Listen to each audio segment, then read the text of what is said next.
পবিত্র ঈদুল আজহার প্রীতি ও শুভেচ্ছা জানাচ্ছি আপনাদের সবাইকে। ঈদ মানে খুশি, ঈদ মানে তো আনন্দ। আর সেই ঈদের খুশি বা আনন্দটা কিন্তু বহুগুণে বেড়ে যায় যখন আমরা কোথাও ঘুরতে যাই। ঈদে তো ছুটি থাকে, আর সেই ছুটিটা যদি কোথাও ঘুরতে বা বেড়াতে যাওয়া যায় তাহলে কিন্তু ভালো লাগাটা অনেক গুণ বেড়ে যায়। আর এবার ঈদে আমি কিন্তু ঘুরতে চলে গিয়েছিলাম আমার খালাতো ভাইয়ের দাদাবাড়িতে। তো ওখানে গিয়ে অনেক সুন্দর সময় কাটিয়েছি। সেই সুন্দর সময়গুলোকে ক্যামেরাবন্দি করে নিয়ে এসেছিলাম, আর সেগুলো দিয়েই সাজিয়েছি আমার আজকের ব্লগ ভিডিওটা। আশা করি আমার আজকের এই ভিডিওটা আপনাদের কাছে অনেক বেশি ভালো লাগবে, যারা গ্রাম পছন্দ করেন আমার মতো।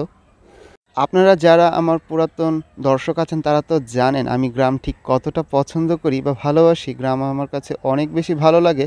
তো গ্রামে যে অনেক জায়গায় ঘুরেছি, দেখেছি, তা সব কিছু মিলিয়েই থাকছে আজকের ভিডিওটা। আমার মতো গ্রাম আপনারা কারা কারা পছন্দ করেন অবশ্যই কিন্তু কমেন্ট করে জানাবেন। আসসালামু আলাইকুম সবাইকে, লাইফস্টাইল উইথ নোমান চ্যানেলে আপনাদের সবাইকে আরও একবার স্বাগত জানাই। কাছে এবং দূরে, দেশ এবং দেশের বাইরে যে যেখান থেকে আমার আজকের ভিডিওটা দেখছেন, আশা করি আল্লাহর রহমতে আপনারা সবাই ভালো আছেন। আলহামদুলিল্লাহ, আমি ও আমার পরিবারের সবাই ভালো আছি। আমি মোহাম্মদ আবদুল্লাহ নোমান বলছি ঢাকা থেকে। এই যে দেখতে পাচ্ছেন সকাল সকাল আমরা বেরিয়ে পড়েছি আমার দাদাবাড়িতে, মানে আমার খালাতো ভাই দাদাবাড়িতে যাওয়ার জন্য। তো এই যে যাওয়ার পথে কিন্তু আমরা এই যে এখান দোকান থেকে মিষ্টি কিনে নিচ্ছিলাম। আমরা টাঙ্গাইলের বেশ কাছাকাছি চলে এসেছি। ঢাকা থেকে এই পর্যন্ত আসতে কিন্তু অনেক অল্প সময় লেগেছে, কারণ সকাল সকাল আমরা বের হয়েছিলাম। আর ঈদের পর যেহেতু ছুটি থাকে তো রাস্তাঘাট একদম ফাঁকা ছিল। আর ওই যে দেখতে পেলেন এটা হচ্ছে আমাদের বাসার নতুন সদস্য। আর এইদিকে যেহেতু একটা ব্রেক পেয়েছিলাম আমরা সবাই মিলে এখানে চা খেয়ে নিচ্ছিলাম।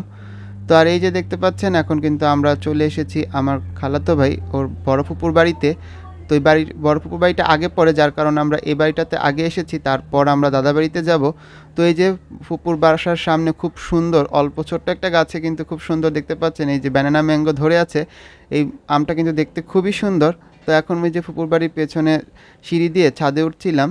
তো ছাদের চারিদিক থেকে কিন্তু দেখতে পাচ্ছেন আম গাছ আরও অনেক গাছ ছিল দেখা যাচ্ছে। এই যে আব্বাও ছাদে উঠছে, আব্বা আঙ্কেল দুজনে ছাদে উঠে যে আমগুলো দেখছিল, আব্বা ওই যে আমগুলো ধরে ধরে আমাকে দেখাচ্ছিল। খুবই ভালো লাগছিল। এই দিকটাতে ছিল আপনার ব্যানানা ম্যাঙ্গো, আরও দেশি অনেক জাতের আম ছিল। তো এই যে দেখতে পাচ্ছেন ছাদে উঠে আমি চারিদিকটা একটু ভিডিও করে নিচ্ছিলাম। আসলে গ্রামের বাড়ি মানে চারিদিক একেবারে গাছপালায় পরিপূর্ণ, যেটা খুবই ভালো লাগে। আর এই যে দেখতে পাচ্ছেন এভাবে এটা কিন্তু মুরগির খুব, আসলে গ্রামের ভাষায় এটাই বলে থাকে, এটাতে আর কি মুরগি রাখা হয়। খুবই সুন্দর আর কি সিম্পলের মধ্যে এটা করা হয়। আর এই যে দেখতে পাচ্ছেন এদিকে কিন্তু গাছটাতে অনেক কাঁঠাল ধরেছে, আর কাঁঠালগুলো কিন্তু একদম গাছের আগায় আগায় ধরে আছে। দেখতে বেশ ভালো লাগছিল। আর এই কচুর গাছটা দেখে আমি একদম অবাক হয়ে গিয়েছিল। এটা প্রায় 7 ফিটের মতো লম্বা হবে, অনেক বড় একটা কচু। এই যে আম্মু দেখছিল, এই যে খালামণি আম্মু সবাই আমরা বাড়ির চারিদিকটা ঘুরে ঘুরে দেখছিলাম। ওই যে গাছে খুব সুন্দর পেঁপেও ধরে আছে। গ্রামে আসলে কোনো কিছুরই কিন্তু অভাব হয় না, দেখা যায় সব কিছু কিন্তু হাতের নাগালে পাওয়াই যায়। বাড়িটা কিন্তু খুবই সুন্দর, চারিদিক বেশ খোলামেলা, আর উঠানগুলো বেশ বড় বড়। তো এখন চলে এলাম আমার ফুফাতো ভাইয়ের রুমে। ওর রুমে ও ঘুমাচ্ছিল আমরা যখন আসি। তো এখন এই যে ঘুম থেকে উঠে গেছে, তো চারিদিকটা দেখছিলাম। ওর রুমটাও বেশ খুব সুন্দর করে সাজিয়েছে বড় ফুপু, দেখতে বেশ ভালো লাগছিল। সুন্দর পরিপাটি করে সাজানো গ্রামের বাড়ি। আর এই যে এইদিকে দেখতে পাচ্ছেন বড় ফুপু কিন্তু আমাদেরকে খাবার দিয়ে দিয়েছে, আমরা এখন সবাই মিলে খাওয়া দাওয়া করব। ওইদিকে আমাদের জন্য আয়োজন চলছে। এই যে এইদিকে দেখতে পাচ্ছেন এই অল্প সময়ের মধ্যে ফুপু কত কিছু আয়োজন করে ফেলেছে। আর সবাই মিলে যেহেতু একসাথে বসে খাবো, তাই এই সোফার রুমে বসা হয়েছে যেন একসাথে বসে সবাই খেতে পারি। তো এই যে সকালে খাওয়া দাওয়া শেষ করে এখন এই যে শ্যামাই মিষ্টি খাচ্ছিলাম। আর এই যে এখানে দেখতে পাচ্ছেন আমাকে খাওয়া দাওয়া শেষ করে আবার ঘুরে বেড়ানোর জন্য কিন্তু বের হয়ে যাচ্ছিলাম। তো এই যে দেখতে পাচ্ছেন এইদিকে বড় ফুপা আমাদের জন্য গাছ থেকে আম পাড়ছিলেন। তো খুবই ভালো লাগছিল। এই আমগুলো আমরা ঢাকায় নিয়ে যাবো ইনশাল্লাহ। তো এই যে দেখতে পাচ্ছেন গাছ থেকে আম পাড়ছিল, আর আম গাছগুলো কিন্তু খুব বেশি বড় না। এই বাড়িটা করার পর ফুপা এই গাছগুলো লাগিয়েছিলেন, আর অল্প দিনেই কিন্তু আম এসে পড়েছে। আর আমগুলো কিন্তু বেশ অনেক বড় বড়, যদি আমি কাছ থেকে ধরতাম তাহলে বুঝতে পারতেন। দূর থেকে ভিডিও করছি যার কারণে ওইভাবে করে বোঝা যাচ্ছে না, কিন্তু আমগুলো অনেক বড় ছিল। আর এই যে আমাদের বাসার নতুন সদস্য, একে নিয়ে কিন্তু সবাই বেশ মেতে আছে। এও আমাদের সাথে পুরো বাড়িটা ঘুরে ঘুরে দেখছিল। তো বাড়ি থেকে আমরা এখন একটু সামনে রাস্তার দিকে চলে এলাম। আর এইদিকে জাম গাছের নিচে একদম জাম পড়ে একদম লাল হয়ে আছে। তো আমরা ঘুরে ঘুরে বাড়ির আশেপাশের সব জায়গাগুলো দেখছিলাম, বেশ ভালো লাগছিল। আসলে গ্রামের বাড়ি কিন্তু অনেক বড়, সামনে পুকুর, গাছপালা সব কিছু মিলিয়ে বেশ অসাধারণ একটা পরিবেশ থাকে। আমার কাছে তো গ্রাম এমনিতেই অনেক বেশি ভালো লাগে। আর এবার যখন ঘুরতে যাওয়ার সময় পরিবারের সবাই সাথে ছিল তখন অনেক বেশি ভালো লাগা কাজ করছিল। তো এই যে ফুপুর বাড়ি ঘোরাঘুরি শেষ করে আমরা কিন্তু এখন চলে এসেছি আমার খালাতো ভাইয়ের দাদা বাড়িতে। আমাদের চাচাতো ভাই আবু বকর ভাই দেখেন কত কিছু নিয়ে এসেছে, গাছের জাম, পেয়ারা মাখা। তো এগুলো খাচ্ছিলাম, গাছের জামটা এত বেশি মজা ছিল খেতে, আমার কাছে খুবই ভালো লাগছিল। আর এখন এইদিকে চলে এলাম খালামণিদের জায়গাটা দেখতে। আসলে জায়গাটা বাউন্ডারি করা, ওনারা এখনও ঘর করেন নাই, কারণ যেহেতু ওনারা গ্রামে থাকেন না তাই এইভাবে করে আর ঘর করেন নাই। তো আমরা মেজো চাচার বাসায় উঠেছি। তো এই যে দুপুরবেলা খাওয়া দাওয়ার জন্য চলে এসেছি ডাইনিং টেবিলে, এখানে ভাবি সবাইকে খাবার পরিবেশন করছিল। আর খাবারগুলো এত বেশি মজা হয়েছিল, মেজো চাচি খুব মজা করে রান্না করতে পারেন। তো ওই যে দুপুরে খাওয়া দাওয়া শেষ করে এখন ভাবি দই দিলেন, তো দই খাচ্ছিলাম। আর এই যে ডাইনিং টেবিলে বসে সবার সাথে গল্প করছিলাম, আমার কাছে বেশ ভালো লাগছিল। পরিবারের সবাই একসাথে বসে যখন আড্ডা দেওয়া হয়, গল্প করা হয়, তখন অন্যরকম একটা ভালো লাগা কাজ করে। আর ঢাকার কোলাহল থেকে বেরিয়ে এসে গ্রামের এত সুন্দর একটা পরিবেশে সকলের সাথে বসে কিছুটা সময় কাটাতে পারাটা, এটা অন্য রকম একটা অনুভূতি, এটা আসলে বলে প্রকাশ করা যাবে না। তো এই যে দুপুরবেলা খাওয়া দাওয়া শেষ করে অনেক সময় আমরা আড্ডা দিয়ে এখন বিকাল হয়ে গেছে। তো এই যে আব্বু, খালামণি, আম্মু, দাদু, আমরা বের হয়েছি একটু হাঁটাহাঁটি করার জন্য। আসলে ওই দিন অনেক গরমও ছিল, তো বাসার ভিতরে ভালো লাগছিল না। এই যে আমি দেখতে পাচ্ছেন চলে এলাম ওনাদের পিছন পিছন। তো এসে যে একটু ভিডিও করছিলাম, আর এই যে খালামণি এদিক দিয়ে গাছ দেখাচ্ছিল। আর বাড়ির পেছনে বিশাল বড় একটা পুকুর ছিল, পুকুরটা খুবই সুন্দর। আর এটা গ্রামের শরিকের পুকুর, মানে আর কি এখানে সবারই অংশীদারিত্ব ছিল। তো এই যে দেখতে পাচ্ছেন গ্রামে এসে গোয়াল ঘর দেখবেন না, কবুতর, হাঁস মুরগি দেখবেন, এটা তো হতেই পারে না। তো এই যে বিকালে ঘোরাঘুরি শেষ করে আমরা সব কাজিনরা মিলে এখন আবার চলে এলাম গ্রামের বাজারে। আর আমাদের সাথে কিন্তু ছিল আমাদের ভাতিজা রিহাল, ও কিন্তু অনেক মিষ্টি একটা ছেলে। তো আমরা সবাই মিলে এখান থেকে কিন্তু আইসক্রিম খাচ্ছিলাম, কারণ এত বেশি গরম পড়েছিল। তো ওই ঘোরাঘুরি শেষ করে আবার বাসায় এসে রাতে এই যে ভাবি রান্না করেছিল বিরিয়ানি, তো অনেক মজা করে বিরিয়ানি খাচ্ছিলাম আমরা সবাই একসাথে। তো ওই সময় যেহেতু বাসার সবাই ছিল, ওইভাবে করে ভিডিও ক্লিপ নেওয়া হয় নাই। তো এরপরে রাতের খাওয়া দাওয়া শেষ করে আমরা একটু বের হয়েছিলাম, আর আপনাদেরকে আমি দেখানোর চেষ্টা করেছিলাম এই যে পুকুরের পানিতে খুব সুন্দর চাঁদের আলো পড়েছে, দেখতে খুবই ভালো লাগছিল। জ্যোৎস্নাপূর্ণ একটা রাত, আমার কাছে খুব ভালো লাগছিল দেখতে। আর সবাই গ্রামের রাস্তা দিয়ে হাঁটছিলাম, গল্প করছিলাম, তো খুব সুন্দর লাগছিল আশেপাশে পরিবেশটা। যদিও খুব একটা বাতাস ছিল না, থাকলে আরও বেশি ভালো লাগতো, কারণ অনেক গরম পড়েছিল। এই যে হাঁটতে হাঁটতে আমরা গ্রামের বাজারে চলে এলাম। তো এই সময় অনেক সময় আড্ডা দিয়ে তারপরে বাসায় চলে আসি, আর কিন্তু ভিডিও করা হয় নাই। এই যে পরদিন সকালবেলা কিন্তু আমি এই যে আবার বের হয়েছি সকালবেলা, যেহেতু আমার কাছে খুব ভালো লাগে হাঁটাহাঁটি করতে। আর যেহেতু গ্রামে এসেছি, একটু যদি না বের হই আমার কাছে একদমই ভালো লাগছিল না। আর যেহেতু প্রচুর গরম ছিল, তো বাইরে একটু বের হলাম, হালকা হালকা একটু বাতাস ছিল। তো এই যে আশেপাশের পরিবেশটা আপনারা দেখে হয়তো বুঝতে পারছেন কতটা ভালো লাগছিল দেখতে। আর এই যে দেখতে পাচ্ছেন চারিদিকে আম গাছ, আর অনেক ধরনের গাছ ছিল। এই সাইডে বড় একটা পুকুর, আর এই হাতের ডান দিকের এই যে জায়গাটা দেখতে পাচ্ছেন, এই জায়গাটা কিন্তু ধান চাষ করা হয়। যদিও বর্ষাকালে এই জায়গাটা অনেক বেশি পানি জমে থাকে, তখন কিন্তু অনেক ধরনের মাছ আসে, এখান থেকেও কিন্তু অনেক ধরনের মাছ ধরা হয়।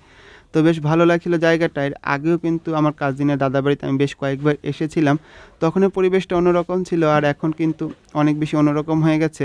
তো বেশ ভালো লাগছিল, আশেপাশে বাড়িঘরগুলোও পরিবর্তন হয়ে গেছে, দেখতে অন্যরকম লাগছিল। আর গ্রামে আসলে আপনি নানা ধরনের গাছপালা দেখতে পাবেন, এটা কিন্তু অন্যরকম একটা ভালো লাগা কাজ করে। এই দিকটায় খুব সুন্দর বাতাস, আর আমার কাজিনরা সবাই ঘুমাইতেছে, তো কেউ আসে নাই, একা একাই বের হয়ে গেছি, হাঁটতেছি, বেশ ভালো লাগতেছে। আর এই দিকটা বাতাস আসছে হালকা, সে কারণে ভালো লাগতেছে। যদিও অনেক রোদ, গাছপালার কারণে একটু ছায়া, আর চারদিকে পাখি ডাকতেছে খুব সুন্দর।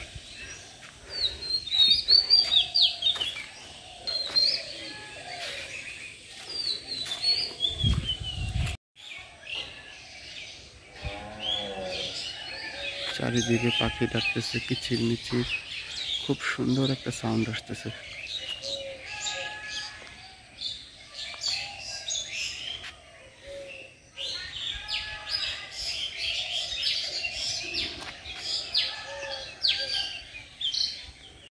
এটা মনে হয় গাব ফল না, এরকম কিছু, আমি শিওর না, কি নাম জানি না, খাওয়া যায় কিনা এটাও জানি না, কিন্তু দেখতে সুন্দর লাগতেছে। এই যে দেখেন কি করে জানি না।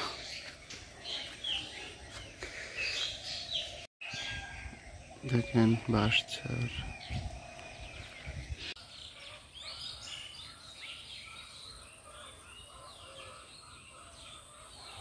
ওইদিকে একটা মুরগির খামার, ওই যে মুরগি ডাকতেছে।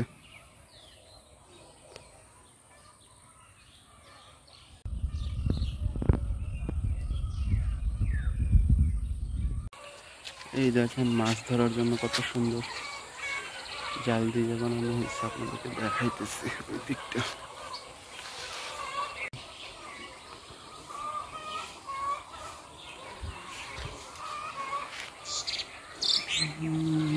জায়গাটা দেখতে অনেক সুন্দর, দেখেন।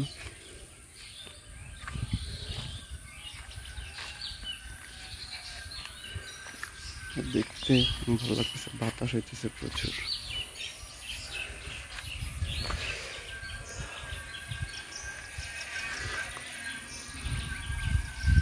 আর এই যে এই দিকটাতে দেখতে পাচ্ছেন খুব সুন্দর হাঁস দেখা যাচ্ছিল, পুকুরের পানিতে হাঁসগুলো সাঁতার কাটছিল, দেখতে আমার কাছে খুবই ভালো লাগছিল। মনে চাচ্ছিল ওদের মতো করে আমিও যে পুকুরে একটু সাঁতার কাটি। আসলে খুব ভালো লাগছিল, গ্রামে আসলে পুকুরে গোসল করতে পারলে আরও বেশি ভালো লাগতো, কিন্তু আমার এবার গিয়ে কিন্তু পুকুরে গোসল করা হয়ে ওঠে নাই। সকালে হাঁটাহাঁটি করে এখন চলে এসেছিলাম ছোট চাচার বাসায়, কারণ আজকে তার বাসায় আমাদের দাওয়াত ছিল। তো এখানে এসে কিন্তু সকালবেলা নাস্তাটা করে নিচ্ছিলাম, ডিম আলু ভাজি রুটি দিয়ে খেয়ে নিচ্ছিলাম। খাওয়া দাওয়া সকালে নাস্তা শেষ করে এখন কিন্তু চলে এলাম গ্রামের টঙে, মানে টং দোকান যেগুলো থাকে আর কি, ওখানে এসে একটু আড্ডা দিলাম। ভাই আমাদেরকে স্প্রাইট খাওয়ালো, খেয়ে দিয়ে এখন বক্কর ভাইয়ের শ্যালক তাকে নিয়ে আমি চলে যাচ্ছিলাম নদীর ধারে ঘুরতে। তো ভ্যানে উঠে আমার কাছে খুব বেশি ভালো লাগছিল, খুব সুন্দর বাতাসও ছিল। তো দুইজনেই যাচ্ছিলাম, আমার ভাই চাচাতো ভাই ওরা সবাই ঘুমাচ্ছিল, যার কারণে আর কাউকে নিয়ে আসতে পারিনি, আমরা একা একাই কিন্তু দুইজনে মিলে আর কি চলে এসেছি। তো এই যে সামনেই নাকি যমুনা নদী, এর আগে আমার এখানে কখনো আসা হয়নি, এই ফার্স্ট টাইম আমি যাচ্ছি। ও আর জায়গাটার নাম আমি ভুলে গেছি, এই মুহূর্তে আমার আসলে মনে পড়ছে না। জায়গাটার নাম সম্ভবত গোবিন্দদাসী এরকম কিছু একটা ছিল, আর ওই দিকটাতে ছিল চর। তো ভাইয়া বলছিল যে ওই চর থেকে নাকি মানুষজন সবজি ফসল আর বিভিন্ন কিছু নিয়ে আসে। তো আজকে নাকি হাটবার ছিল, তো এখানে এসে সারাদিন তারা তাদের প্রয়োজনীয় পণ্যগুলো এখানে বিক্রি করেন, আবার তাদের প্রয়োজনীয় কিছু পণ্য তারা কিনে এখান থেকে নিয়েও যান। আর এই যে নৌকাগুলো দেখতে পাচ্ছেন, এগুলোই নাকি চরের দিকে চলে যায়। তো চাচ্ছিলাম নৌকাতে উঠবো, কিন্তু আসলে আমাদের হাতে সময় কম ছিল, যেহেতু আমরা আর কিছুক্ষণ পরেই দুপুরে খাওয়া দাওয়া করে ঢাকার উদ্দেশ্যে রওনা হব, যার কারণে আসলে ওইভাবে করে ঘুরে দেখতে পারি নাই। তো আর সবাই একসাথে আসলে আরও বেশি ভালো লাগতো, যেহেতু হাতে সময় ছিল না তাই আর সেটা সম্ভব হয় নাই। ইনশাল্লাহ পরে কোনোবার আসলে ইনশাল্লাহ সবাই মিলে একসাথে নদীতে গোসল করব, নৌকায় ঘুরে বেড়াবো, সেটা অন্যরকম একটা অনুভূতি হবে। ইনশাল্লাহ চাইলে আপনাদেরকে আমি ভিডিও করে দেখানোর চেষ্টা করব। তো যাই হোক, তো আশেপাশে পরিবেশটা দেখছিলাম, আমার কাছে তো খুবই ভালো লাগছিল। আসলে আমি যে এই জায়গাটাতে আসবো এটা আমি ভাবতেই পারিনি, এত বাড়ি এত কাছে যে নদী। তো আমার কাছে খুবই ভালো লাগছিল দেখতে, আশেপাশে নৌকাতে উঠতে ইচ্ছা করছিল, গোসল করতে পারলে আরও বেশি ভালো লাগতো। আসলে সেটা সম্ভব হয় নাই। যাই হোক, তো এই যে দেখতে পাচ্ছেন একটু ভিডিও করছিলাম, আশেপাশের পরিবেশটাকে উপভোগ করার চেষ্টা করছিলাম। তো কাউসার ভাই আমাকে একটু ভিডিও করে দিচ্ছিলেন। ভিডিওর এই পর্যায়ে আমি নোমান আপনাদের কাছে ছোট্ট একটা অনুরোধ করতে চাই, আমার আজকের এই ভিডিওটা যদি আপনাদের কাছে একটুও ভালো লেগে থাকে তাহলে অবশ্যই লাইক কমেন্ট আর শেয়ার করতে কিন্তু ভুলবেন না। আর আপনি যদি আমার চ্যানেলে আজকে নতুন হয়ে থাকেন চাইলে কিন্তু আমার চ্যানেলটিকে সাবস্ক্রাইব করে নিতে পারেন, তাতে কিন্তু আমি অনেক খুশি হব। আর ভিডিও সম্পর্কিত আপনার যে কোনো মতামত কিন্তু চাইলে আমাকে কমেন্ট করে জানাতে পারেন, তাতে আমার ভিডিওর ভুল ত্রুটি বা কী ধরনের ভিডিও বানালে আপনারা আরও বেশি উপকৃত হবেন বা দেখতে ভালো লাগবে আমাকে কিন্তু আপনারা কমেন্ট করে জানাতে পারেন, আমি চেষ্টা করব সেরকম ভিডিও বানানোর। তো যেহেতু গ্রামে ঘুরতে এসেছি আমার কাছে এমনিই অনেক বেশি ভালো লাগছে, চাইলাম আজকে আপনাদের সাথে একটু শেয়ার করি। আর আপনারা যারা যারা ঈদে গ্রামে ঘুরতে গিয়েছিলেন, যারা যারা ভিডিও করেছেন বা গ্রামের সুন্দর মুহূর্তগুলো নিয়ে আমাকে ছোট্ট করে কমেন্টে জানাতে পারেন গ্রাম কার কাছে কীরকম লাগে। তো এই যে ভাইয়ের সাথে গল্প করছিলাম, করতে করতে কিন্তু আমরা এই হাটে চলে এলাম। আসলে যেহেতু আমরা দুপুর টাইমে এসেছিলাম, তো সকালবেলার যে সবজি বাজার বা সকালের যে আমেজ আয়োজনটা ছিল সেটা কিন্তু শেষ। আবার বিকাল থেকে ভাইয়া বলছিল অনেক বেশি লোকজন আসা শুরু করবে, তো তখন আরও অনেক বেশি দোকানপাট থাকবে। এখন যেহেতু দুপুরবেলা লোকজন সংখ্যাও কম, দোকানপাটগুলোও কমে গেছে, আর যারা চর থেকে এসেছিলেন তারাও ফেরত চলে গেছেন। তো আশেপাশে এই যখন আমরা মাছের বাজারে ঢুকে পড়েছি, দেখতে পাচ্ছেন অনেক মাছ দেখা যাচ্ছিল, আশেপাশে লুঙ্গি থেকে শুরু করে অনেক কিছুর দোকানপাট বসেছে।